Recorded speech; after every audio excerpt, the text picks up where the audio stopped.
গাজীপুর দেওয়ালিয়া বাড়ি ৮ নং ওয়ার্ড বাজারের মাঠে ভয়াবহ অগ্নিকাণ্ড। গাজীপুর মহানগর প্রতিনিধি মোহাম্মদ দেলোয়ার হোসেনের ভিডিও তথ্যচিত্রে তুলে ধরা হলো বিস্তারিত।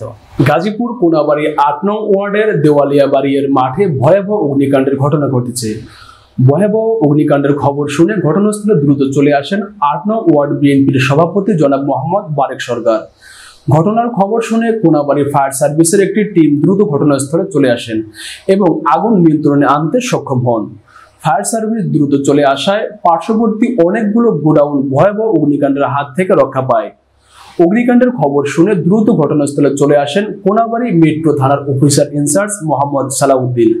অগ্নিকাণ্ডের ঘটনার খবর শুনে দ্রুত সেনাবাহিনীর একটি টিমও সেখানে উপস্থিত হন। কোথা থেকে?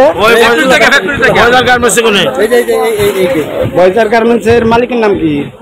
জাহাঙ্গীর। উনি কি কোনো এটা নিয়ে কোনো সহযোগিতা করছে? না, এটা দেখি না।